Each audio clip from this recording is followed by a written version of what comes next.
Yo, what's going on? What's going on? This is Edward Williams, founder and creator of Health by Any Means Necessary. And we got an interesting topic we're going to talk about today. Um, Many times when I'm, posting the content that I'm posting or doing the videos that I'm doing or bringing up conversations, I have a lot of people who get it, agree, or maybe they don't agree, but they just get what I'm saying, and that's really what I'm looking for. It's just people to understand what it is I'm saying. Whether or not you agree or not, that's what you have to come up with on your own. I'll provide as much information as I can to get you to where you need to make that decision, because it's up to you to make that intelligent decision. It's up to you to be able to decipher what's true and what's manipulation and what's false, and also what's just a straight out hustle and what's also just a straight out abuse. And the reason why I have to start off by saying that is because when you look the way I look and you say the things that I'm saying, it's very hard for a lot of people to take it as being true. It's very hard for a lot of people to accept it. Now, many of you watching this, you most likely don't fit in that category. There's a pretty good chance that you don't fit in that category. However, a lot of the pushback, which is fine, I'm completely fine with the pushback. I'm completely fine with the ridicule. I'm completely fine with the messaging, the phone calls and the voicemails. I'm completely fine with all of that.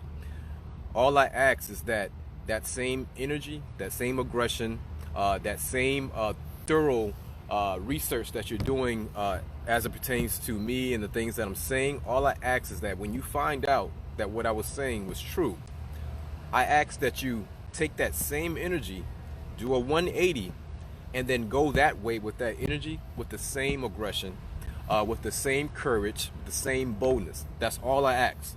I'm fine with everything else. I just ask that you return the favor the other way. Now, I tell people over and over and over, you have to be your own primary care provider. You have to be. Everybody else should be second. I'm completely fine or completely okay with, of course, you having a healthcare team, a doctor, a nurse practitioner, a physician assistant, a nurse, and a health coach, a personal trainer, and so on and so on and so forth. But as far as where it all starts and ends, it has to be you. You have to be the primary one that understands this whole thing you call your body and your life. And the reason why is because people don't really understand, or they're having a hard time grasping that systems can be bought, people can be bought, numbers can be manipulated, things can be misconstrued, people can be intimidated. All these things can take place. Now, understand that a lot of people say no. That's why we have systems in place. Look, systems can be once again manipulated. Information can be misconstrued. People can be intimidated. So a lot of times the information you think that you're getting, a lot of times you think that it's all right, wise, and correct. It may have been in the beginning until they got to a certain point in the system or got to a certain office or desk in the system, and they say no, leave that part out, everything else can go. It gets to a certain person in a business or a company, and they say, yeah, that doesn't matter, push it out anyway. And so what I'm talking about today is a lot of rappers may talk about beating the case, right? So pretty much that's when you do something illegal, and that it's illegal, and you put a lot of work into actually making sure you cover up your wrongdoings, the felonious caper. You make sure you do whatever you can to hide that evidence, go to court. Despite everything that was done, you still come out as not guilty. So not so much innocent, but just not guilty. And that's called beating the case, right? Well, a lot of rappers talk about that, but trust me, they haven't seen anything until you've seen how these pharmaceutical companies move, until you see how these insurance companies move. The whole thing about, the rappers being the gangsters and the thugs, y'all don't even know gangsters, y'all don't even know thugs until you've seen how these people move, until you've seen how you have, I'm going to talk about it, but you want to talk about cold-hearted manipulation, intimidation, and just no F's given. The rappers are a facade. Like, they're a facade. If anything, they're just delusions and distractions, because you have people doing these things on a large level every single day, and you don't hear about it. What you hear about is like the rappers and people you see in the street. Yo, that's light work, that's baby work as far as what's going down. We're talking about billion-dollar frauds being committed, billions of dollars. So Avandia, let's talk about Avandia. So Avandia is an anti-diabetic medication, right? When it first came out in 1999, it was approved by the FDA in 1999, and when it came out on the streets, it was the hottest thing out. It's one of those blockbuster movies or blockbuster tracks. Like, remember when This Is Why It's Hot, This Is Why I'm Hot, when that song came out, or when Lean With It, Rock With It came out. Lean With It by Fat Joe and Terror Squad, when that song came out, like, you're talking about everybody talking about this song or this drug. Like, everybody was talking about it. It was the hottest thing out on the streets, in the clinics, right? And so it was a blockbuster drug. The way Avandia worked was by increasing insulin resistance. By increasing insulin sensitivity. So Avandia was a drug that was approved by the FDA in 1999, and its mechanism of action was by increasing insulin sensitivity. Once insulin sensitivity was increased, glucose would now be able to actually go into the cells versus building up in the bloodstream. Therefore, your glucose numbers would look better, and your A1C numbers would look better. Remind y'all, I always told y'all, the PEEP game, better metrics and numbers don't always equal a better outcome as it pertains to your overall health, as it pertains to the things you actually care about, such as cardiovascular disease. This medication, Avandia, was great at lowering your insulin and lowering your glucose in your bloodstream. It was great at making sure that your finger stick numbers were lower, and it was great at making sure it gave you a lower A1C. Great at it. Until 2007. All right, 2007 came around, and this article by the New England Journal of Medicine released this article that was published by this cardiologist. And this cardiologist had the audacity, the courage, and the testicular fortitude to say that Avandia increases heart attacks by 43%. The blockbuster medication that everybody's crazy about, I have proof that it increases heart attacks by 43%, and it also increases cardiovascular death by 64%. So here's the thing. This article came out in 2007 by the New England Journal of Medicine. This is how the streets work. Well, this is how the industry works. So for every one negative article, because what they did was they sent the Goons, GSK, which is GlaxoSmithKline, when that hit the streets, when that hit the actual airways, that this medication actually causes heart attacks and actually causes cardiovascular death, the same reason why you're taking the medication, you're trying to prevent those things. Well, this medication actually increases that. When that hit the airways, GSK sent out the Goons. And so for every one article you had going against Avandia and recommending to stop prescribing Avandia, you would have 10 more articles promoting Avandia. And so now that you have this Freedom Act thing, where after so many years they have to release the information about what really happened and what the truth is. And so what they found out is that even though when you would have an article going against Avandia, for every one article going against Avandia, you would have like 9 or 10 more articles going for promoting Avandia.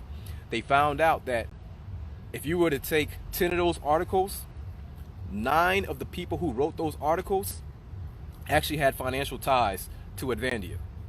Or they had financial ties to, let's get it right, GSK, GlaxoSmithKline. And so they were essentially being paid to write these articles. And so in the streets, we would call that, they sent the Goons, right? They sent the Goons to do these hit pieces. And that's a common theme. It's about staying on code. Whatever they throwing at you, deflect it. You attack them, and then you continue to secure the bag. Because at the end of the day, the point of the story is make sure you secure the bag. I don't care what it takes. I don't care what it costs. They literally don't care what it costs. Secure the bag. And so this happened back in 2007. It was going to be a real hectic time for GSK if they couldn't figure out how to maneuver around that. So of course, when this came out, you had some radical doctors who once again still had their testicles intact, who still has their morals and values and ethics intact, and so they pressed the FDA. They pressed the FDA to get it off the market. They showed them, straight up, without a shadow of a doubt, we know your blockbuster medication, your darling medication for diabetes, actually increases the risk of heart attacks by 46%. Now, you said people got to take these medications because if they don't control their diabetes, then they're going to have a heart attack. They're going to have a stroke. They're going to have some type of cardiovascular issue. So people take medications so that they don't have these issues. What I'm telling you is that this is what the doctors were telling them at the time. What we're telling you is that this medication, although it makes their blood sugar look better, although it makes their A1C look better, we are telling you that it actually increases the risk of heart attacks by 46%. We are telling you that it increases the risk of cardiovascular death by 64%. Cardiovascular deaths will be congestive heart failure, stroke, and so on and so on and so forth. We're telling you that this medication would be a medication we would prescribe to someone if we actually wanted to kill them. Therefore, you have to pull it off the market. FDA was like, thank you for your time. We will look into this and then we'll make our decision. So even though these people came with mad receipts, even though these folks did their actual research, FDA kept it on the market. FDA was like, yeah, we see that, we hear you. We need to do some more. We need to do some more studies. We need to do some more research to actually decide whether or not we're going to actually pull a drug. So once again, let's talk about how Avandia works. So when we're talking about diabetes, what we need to understand is that diabetes or pre-diabetes, most of the conditions that I talk about in general, the actual foundation of it all is insulin resistance.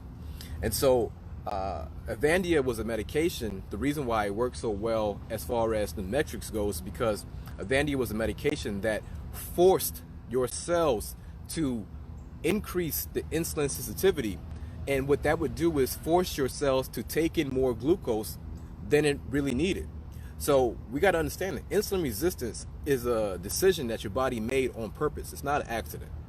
Now, Avandia would make your cells, it would force the uptake of insulin, which would force the uptake of glucose. And so that's why it worked, and that's why it looked so great on, superficially, it looked great. On the actual glucose meter, it looked great, and in the blood work, it looked great. However, by doing that, what it also did, and I need y'all to catch this part, what it also did was it increased endothelium dysfunction. I told you, look, there's multiple things that I need for y'all to take from me. There's like, I can sum it up under 10 points. But the endothelium is the largest organ in the body. When we're talking about insulin resistance, or we're talking about high blood pressure or high cholesterol, or any of those things, keep on naming it. Keep on going down the list. Before we can even get to those things and actually see it on a clinical scale, the process of endothelium dysfunction needs to take place first. The endothelium is an organ, and it is the largest organ in your body. So we have a medication called Avandia that actually causes endothelium dysfunction, which is very, very, very interesting. Very, very interesting, because at that time when you had all these people dying from strokes and heart attacks, they were saying, yeah, their blood pressure was too high. They got to control their cholesterol. No, no, no, no, no. These people are dying because they're taking in a medication that actually causes trauma, that actually causes chemical terrorism on their endothelium lining, which is the largest organ in their body. Some would say, look, a little bit of tinfoil hat, but some would say that don't just throw the medication. If we're going to throw the medication away, okay, but let's not throw the whole medication away, because if we have ingredients in there that actually will cause endothelium dysfunction, which will also cause an immediate stroke or heart attack, why don't we hold on to some of those active ingredients? Because, since it's odorless, it doesn't have a smell, and since it's tasteless, doesn't have a real taste to it, we might can, use this somehow, some way to cause strokes in those who probably shouldn't have a stroke, or cause heart attacks in those who probably shouldn't have a heart attack at their age and given their health. But nonetheless, let's keep going. So during that time, right, the FDA kept it on the shelves. They didn't stop it. And so here we have proof that this medication called Avandia actually causes endothelial dysfunction. You have over 80,000 people who suffered strokes, heart attacks, heart failure, and so on and so forth. 80,000 people who actually went through those things, who actually had those things done, and some of them, of course, died from this medication. Like, you have 80,000 people who can directly link having a stroke, heart attack, or heart failure because of this blockbuster medication called Avandia. 80,000. We know for sure that this medication was the culprit. Right. It took the FDA 10 years to finally restrict the medication. No. You misheard me. I didn't say pull it off the market. I say to restrict the usage. Now, other countries, when they started seeing that, they was like, oh yeah, take it off the market. We got all these other medications that can do the same thing. Just pull it off the market. But the FDA over here in America, they didn't pull it off the market. They just restricted it. They put a black box label warning on it instead of pulling it like all the other countries did. So one has to wonder why not just pull the whole medication? Like, it's so dangerous and it's so toxic. Why would you not pull the whole medication? And so after that, what they found out, so even after the FDA pulled it, later on they came out to say the reason why they pulled it is because they now have hardcore evidence. No, I'm sorry, not pulled it. The reason why they restricted it is because they said that we now have hardcore evidence proving that GSK, GlaxoSmithKline, spent 11 years hiding this information from everybody, from the public. And what information? Before 1999. So once again, this information all came out. The drug was approved in 1999, the FDA, right? What they found out is that years in advance, before even releasing the drug itself, these people knew that it increases heart attack. These folks knew that it increases stroke. They knew this information well in advance to actually getting it approved by the FDA. They knew.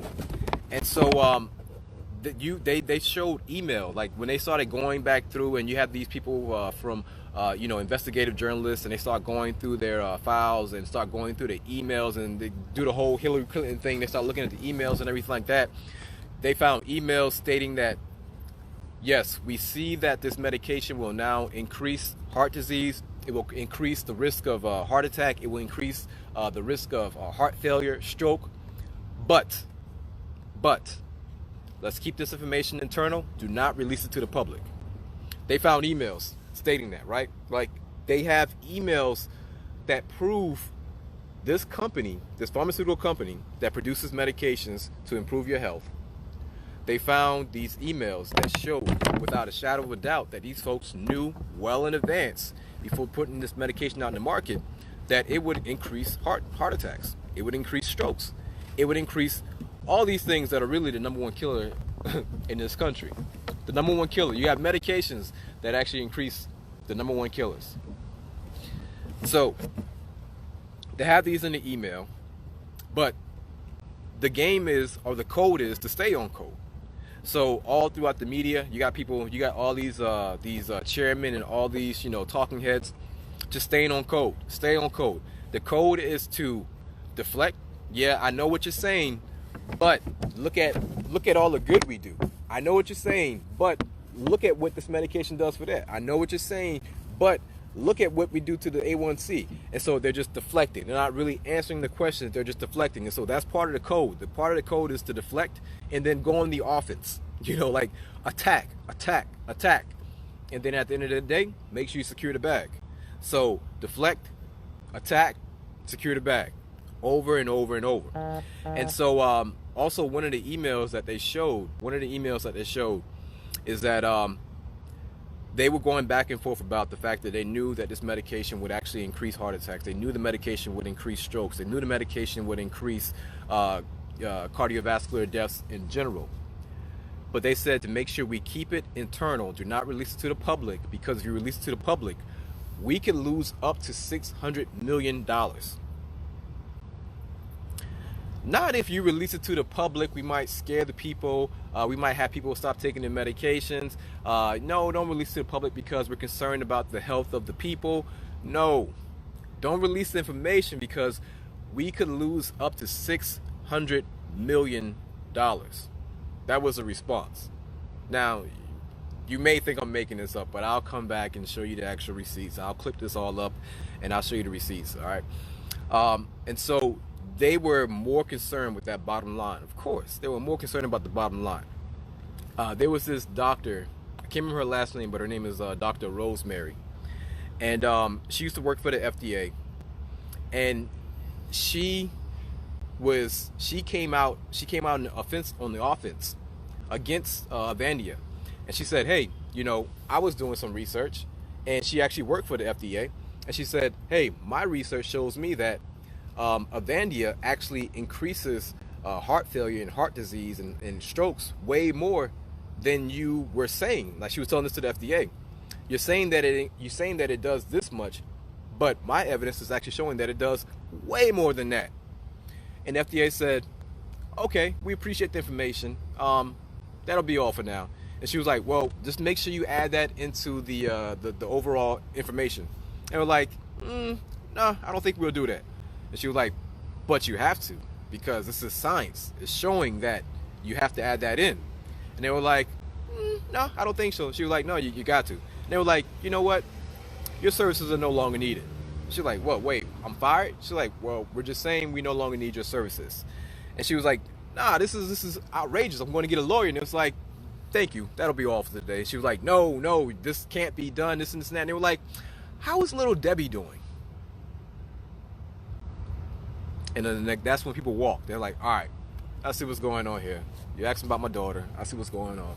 And so she walked. But once again, Freedom Act, you know, after so many years, a lot of this information gets released. And so you have people on both sides who were telling the upper people that this medication was dangerous. You have people on the FDA side that were saying that this medication was dangerous. You got to be harder with the labels. You got to be harder with the recommendations. You got to be harder with the warnings. And they just weren't hearing it. They weren't hearing it on either side. And it makes sense because, once again, we listen to like hip hop and we hear about, you know, violence and all these things. That's music. Most of them folks ain't touching nobody. Most of these folks are not catching the body. Most of these folks are not actually doing that work. A lot of that stuff is just a facade. It's entertainment. It's also reckless entertainment, but at the same time, at the end of the day, most of them folks are not actually doing that work. However, when we come on this side to the pharmaceutical industry, these folks are doing that work.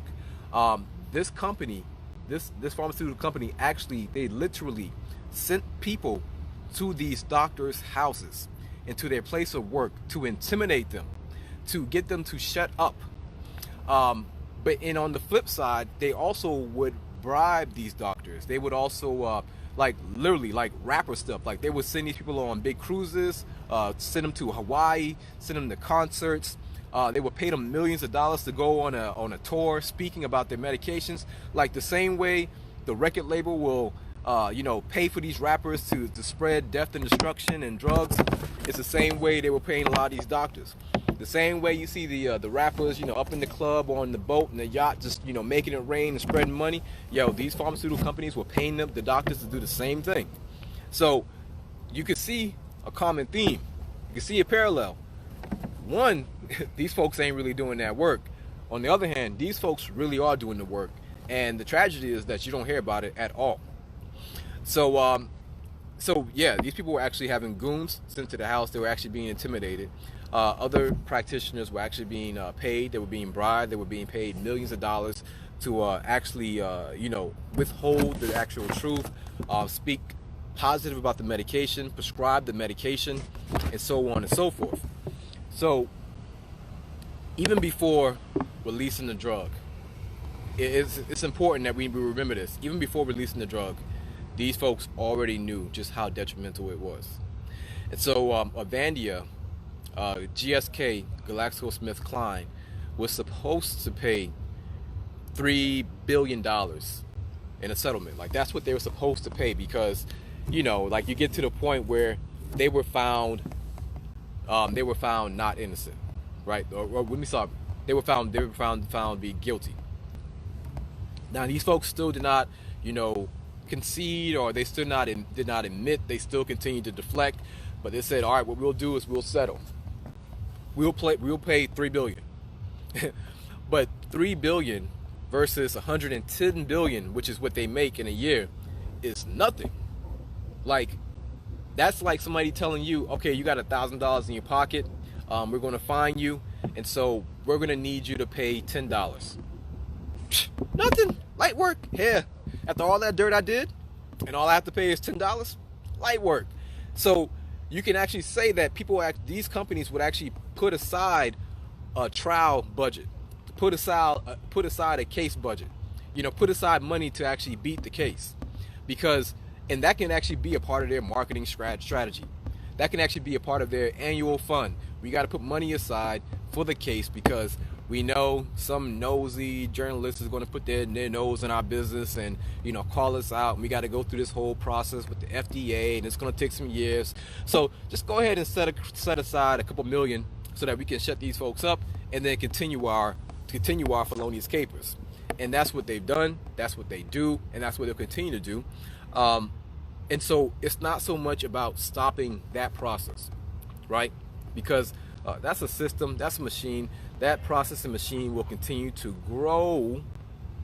It will continue to do what it's doing.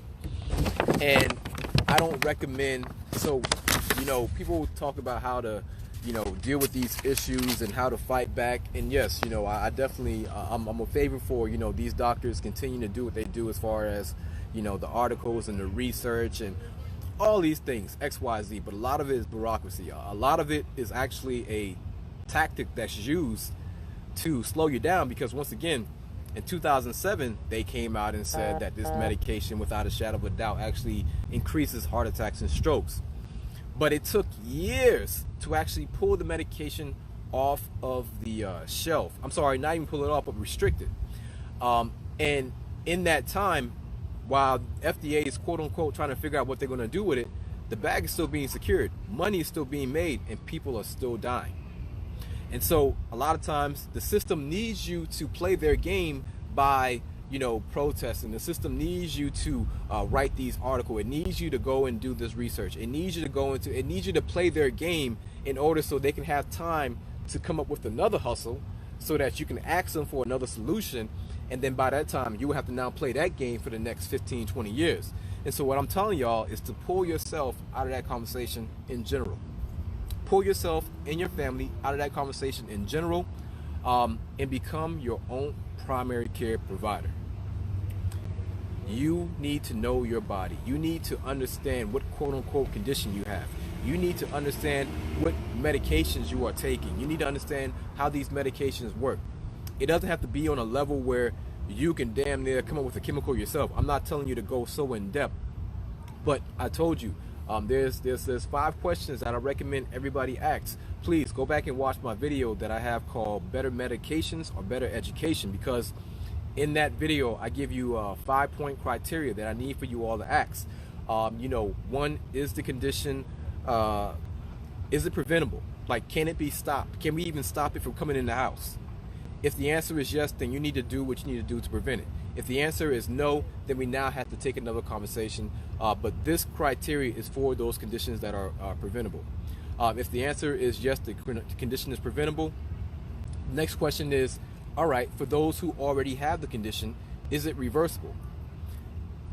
9 times out of 10, with the criteria, the conditions that I'm talking about, the answer is yes. Most likely the answer is going to be these conditions are reversible. Next question needs to be, do the actual medications have more pros than cons? And when I'm talking about diabetes, high blood pressure, cholesterol, and those things that I'm talking about, we look at the research. Once again, they don't show that they actually decrease mortality and morbidity, which is the reason why you're actually taking these medications. The research does not support that by taking these medications, your life is going to be expanded. It doesn't support the fact that your chances of having a heart attack or stroke is going to be decreased by chemicals alone. The only thing that shows that is natural lifestyle, which is the next question. Are there any alternative things you can do to actually improve without dealing with the side effects, without dealing with the actual the pseudo treatment, the blanket, this comfort blanket of thinking that you're doing good or thinking that you're actually doing something to benefit your overall health and not getting those benefits.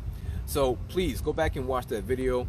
I also go through and I show you where to find the research as far as these conditions and what the medications do, whether they help you or don't help you. It's called better medications versus better education, because in my stance we need better education. So please make sure you understand that it is extremely important that you become your own primary care provider. The days of thinking you can just depend on a practitioner to always have your best interest at hand, for the most part, is done. Outside of that, the days of having that person that you can, without a shadow of a doubt, can trust is limited. If you have a great practitioner, hold on to him or her. If you're already feeling a little shaky and iffy about your practitioner, you need to make sure you do your part by doing the research and studying these conditions and these medications that you're taking. Whether you trust them or not, you should be doing that anyway, because it is your body at the end of the day. Like, it's your life at the end of the day. Like, you can say that the doctor caused this to happen. You can say that the medication caused this to happen. But at the end of the day, that is your body. At the end of the day, that is your family that you are putting in danger. At the end of the day, that is your family that you are possibly going to be leaving early if you don't take your life in your control, because it is your life. So with all that being said, I highly, highly, highly, highly recommend, if you're looking for a place to start empowering yourself with information, the Fast Life 28-Day Challenge is that place. And our goal is to give you practical and sustainable habits, lifestyle habits that you can do every single day that won't drive you crazy, and with the foundation being fasting. So all that money being spent, when I just talked to you about Avandia, like, a lot of money. And on the other hand, when it comes to fasting, you will find a lot of incomplete studies, right? You will find a lot of incomplete studies saying that fasting looks extremely promising in the reversal or remission of type 2 diabetes, right? Like, that's what they'll say. And then at the end of the research, they'll do all this dancing and everything like that. And they said fasting looks promising for the reversal of type 2 diabetes. Fasting looks promising for the reversal of high blood pressure. Fasting looks promising in the treatment of insulin resistance, fatty liver, high cholesterol, obesity. It'll say all of that. And at the end of it, they'll continue to say, looks promising, probably, likely. They'll do all those things. And then at the very end, they'll say, but more research is needed. More evidence is needed. More funding is needed. What funding? What funding? We're talking about fasting. Like, this is a study that can literally be done for a couple hundred dollars point blank period. Like, we're talking about abstaining from food. What money are you spending? What funding are you talking about? So when you see slick talk like that, when you see pimp talk like that, somebody's gaming you. Somebody's hustling you. So once again, it's not so much about trying to change the system. It's about changing your system. It's about changing your foundation, your paradigm. At what point do you say to yourself, this is my life, my body, my family. I need to take care of myself. I need to now look outside, somewhere else, for alternative solutions, because all you're giving me is metric management. All you're doing is increasing my doses. All you're doing is adding on other medications. And I feel trapped in my body. I feel all these side effects. I have headaches. I feel fatigue. I feel lightheaded, erectile dysfunction. I'm having all these issues. And all you can do is, hey, blood pressure's controlled though, right? High five. High five. No? No high five? All right. Hey, blood sugar looks good. But I now have high cholesterol because of the actual medication you just gave me. Blood sugar looks good. High five. And you're like, no. So this is what happens when you hijack what they call the healthcare system and you turn into what we call disease management, metric obsession, where we get the people to believe that controlling these metrics or having these metrics in these normal ranges will grant them health. But at no point when you look in the actual literature will you find that to be true, and at no point when you look in the literature will they make a definite statement stating that yes, if you chemically bring down your blood pressure with a medication, your chances of decreasing mortality and morbidity will decrease. They won't say that. They won't say that. They will say a decrease in blood pressure decreases your mortality and morbidity. The fine print is that only happens when we talk about lifestyle improvement. Same thing with blood pressure, cholesterol, so on and so forth. You don't get results by taking medications alone. You definitely will get results by improving your lifestyle. When you combine the two, will you get results? Yeah, but it's only because of the lifestyle. It's not because of the medications. All right. So, hope y'all get me. All right. So I'm gonna go ahead and get back inside. As always, if y'all have any questions, make sure you just post it below and check out the challenge. If you have family members or anybody in your community or your church or your congregation could use health improvement and they have no idea where to start at, send them over our way. Trust me, we will love on them, but we will also give them tough love and help them get healthy as well too. All right, so I'm gonna holler at y'all later. Peace.